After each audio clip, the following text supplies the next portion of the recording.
Alright, let's get to this topic, folks. So what's going on, YouTubers? It's the Natural Born Thriller. This is me doing a topic after my Raw review, where it pertains to what happened from that final segment that ended the show, where it pertains to the return of Batista and attacking his mentor, the Nature Boy Ric Flair, to send a message to Triple H, basically saying, "Hey Hunter, do I have your attention now?" You know. So let's look at this personally, folks. Let's get into this. So Batista made his return, for his second run, back in 2014, where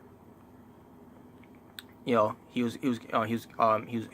a babyface, and he was going to win the Rumble, and the fans were against that because they wanted Daniel Bryan. He wins the Rumble because WWE didn't want to listen to the fans. Triple H and Vince McMahon were against the fans to give us what we want, and they want to give Batista that spot.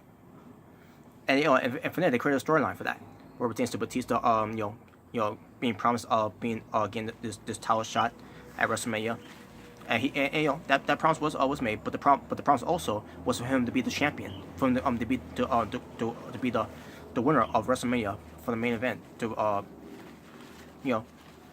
against Randy Orton. And that's not what happened. And during that time, and before that happened, all of a sudden WWE decided to turn him heel. They now decided to turn Batista heel. They kept being babyface after getting all these negative reactions from these fans. The whole Batista, and booing Batista and everything. Until finally they decided to turn him heel. Since he's getting this reaction, they had to turn him heel. But instead they decided to waste time and still marking him as a babyface, which was a dumb idea, anyways. CM Punk mentioned that. Batista even agreed to that. That it was a dumb idea, and look what happened. It was a dumb idea, and look what happened. Batista, the fans ended up going against Batista, and it was not Batista's fault. It was the WWE's fault. And Batista, he turned heel, basically like about a week or two, or maybe I think days after the Elimination Chamber pay-per-view from 2014.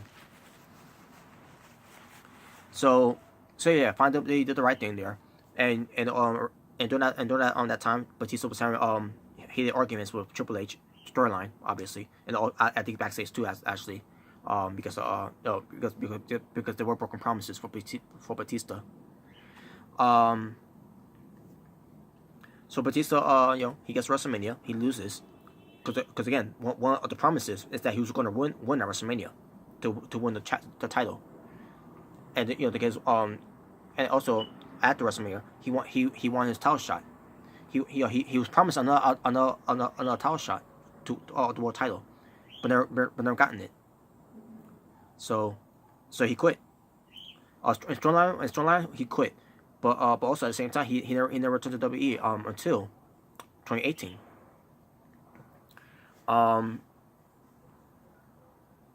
Basically on storyline, when he quit, it was during the segment with Triple H. But he was like, I had enough of this company, broken promises and everything, and I'm out here and everything, and yeah, and Triple H was the authority, still the authority, by the way.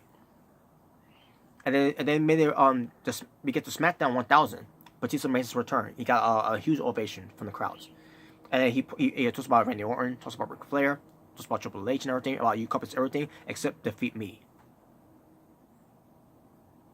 And before that too, by the way, before the whole SmackDown 1000, with Evolution being there, Batista the main reason Batista wanted to come back in the first place was to have his last match, his retirement match against Triple H. That's what he wanted. He wanted to do a program with Triple H. He wanted to return to face Triple H at WrestleMania, and look like he's finally going to get that. So, which is why we get to the SmackDown 1000, which is why they right there they plant seeds there, and that was also during the time where they were also plugging Crown Jewel at Saudi Arabia, where Triple H got hurt, by the way, which we thought to ourselves, blessing in disguise. Yes, Triple H is not going to wrestle. He's going to be out. He's not going to be at WrestleMania. And then months later, he ends up he ended up recovering from the surgery he had, I think from his arm, I think it was, and and then after that he was medically clear. Like, well, I think I know why he got medically clear, by the way. I'm not gonna get too much of that. Like for example, John Cena. He was the same thing too, by the way. Supplements. There you go. I said it. Anyways, I wonder if that's why Roman Reigns came back too. Maybe the supplements was also that treatment.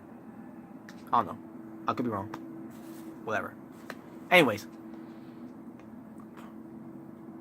But yeah, back to what I was saying. So, seeds were planted at that time. And here we go. We're in 2019, and they do a segment of Ric Flair on Monday Night Raw. The same night that the Roman Reigns return, and the Ric Flair birthday celebration, 70th birthday. And they do all this plugging, this promoting on the show, the Ric Flair's birthday segment and everything, and that ended up being on the final slot to end the show of Monday Night Raw.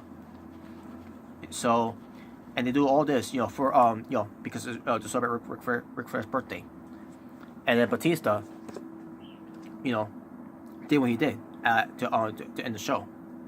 But again, before all this birthday stuff, and before the SmackDown 1000 thing, Batista, he's during the time when Batista left again, in 2014. WWE and Batista was not in good terms. Batista, always talk down on Vince McMahon of him running things in WWE, especially what happened with Taz O'Neil. Batista did not like what happened with Taz O'Neil, with the whole thing with Vince McMahon trying to fire him, and then he decided to suspend him, and not only suspend him, but made him miss out WrestleMania, which means miss out WrestleMania payday. So Batista did not like that. Happened to his good friend Taz O'Neil.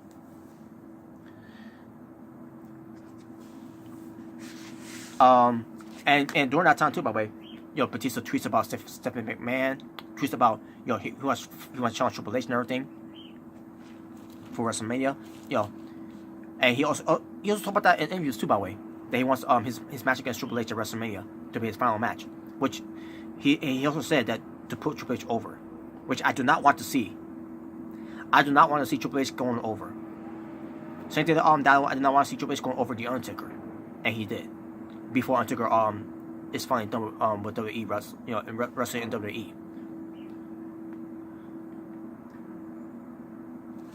So and Batista wants that match against Triple H. Where Triple H has never beaten Batista, because Batista said before at SmackDown 1000, you have done everything in WWE except defeat me.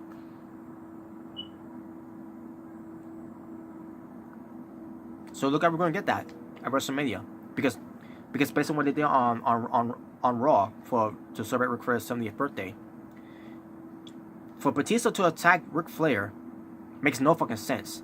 Because again, Batista's mentor in professional wrestling is the Nature Boy Ric Flair. It makes no sense for Batista to attack Ric Flair. And then it makes even much more no sense. If that's the way to say it, but okay, it makes no sense even more. It makes no sense even more when Batista says to Triple H, "Do I have your attention now for attacking Ric Flair?" Like wait a minute, what do you mean by "do I have your attention now"? Sorry about that, folks. I had to wait for the sirens to pass by. But anyways, when Batista said that to Triple H, for attacking Ric Flair, "Do I have your attention now?" I asked myself, wait. What? How does that make sense? What does he mean by "do I have your attention now"? Let's look at this. Let's look at this storyline wise. Why would Batista say to Triple H, "Do I have your attention now"?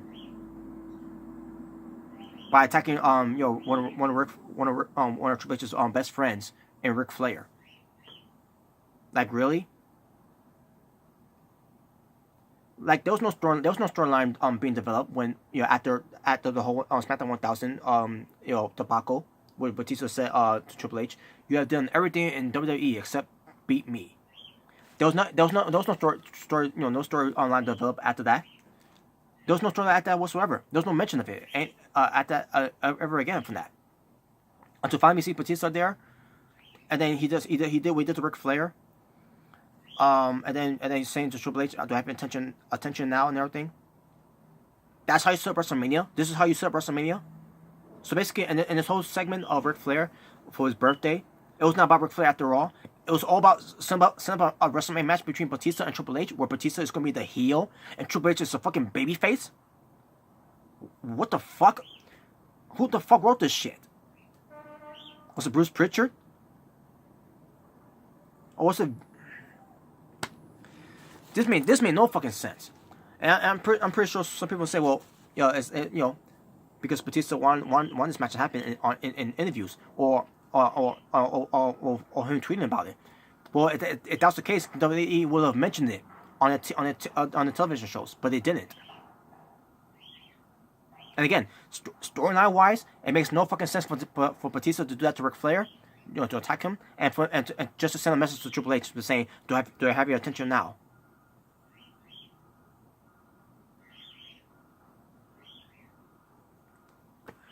This is stupid, lazy booking to set up a WrestleMania match between Batista and Triple H.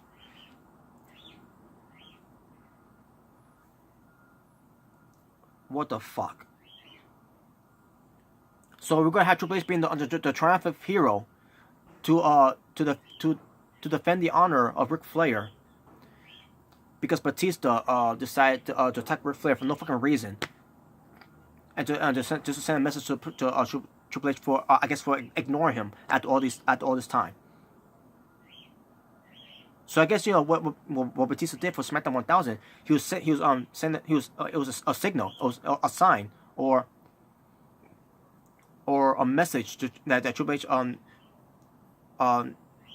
refused to answer whatever, but because Ric Flair was there to back off to hold back Triple H and all that, right?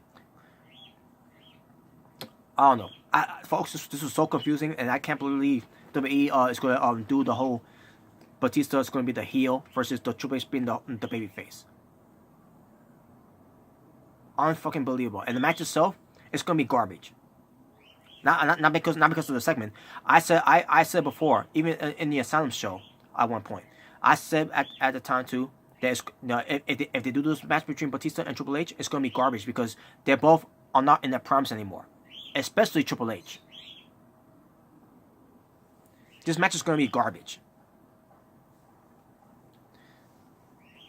And when this match happens, I'm going to fucking hate that Triple H is going to go over Batista. One of my top favorites. Batista is one of my top favorites. More than Triple H. And Triple H is not my favorites anymore, by the way. Batista is one of my all-time favorites, and it's going to be fucking bullshit that Batista is going to be is going to put over Triple H, because obviously that's what Batista wants. But at the end of the day, it's all about fucking Triple H. You think by years by now, Triple H being in charge backstage, to a certain degree, on the main but on NXT he is, and 205 Live, and I think also for NXT UK, but on the main roster, sometimes he gets no say. Like, he'll come up with some ideas, but sometimes he'll get no say of it. But you think with him being working behind the scenes that he'll be done with wrestling? No, he wrestles on special occasions. But look at this, man. He's going to have another WrestleMania match, and it's going to be all about and it's all about Triple H again, like back in 2005 when Batista did that promo. Basically set up a feud between himself and Triple H for WrestleMania. It's all it's Batista's words. It's all about Triple H, and he said that. Let's see, if that was 2005, that was, I think, 14 years ago. Yeah, 14 years ago he said that, and 14 years later, it's still all about Triple H.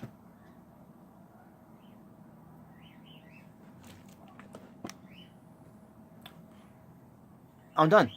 That's it. I'm done talking about this. That's my thoughts about it. And that being said, thank you all for watching. It's Natural Born Thriller, saying peace on the streets.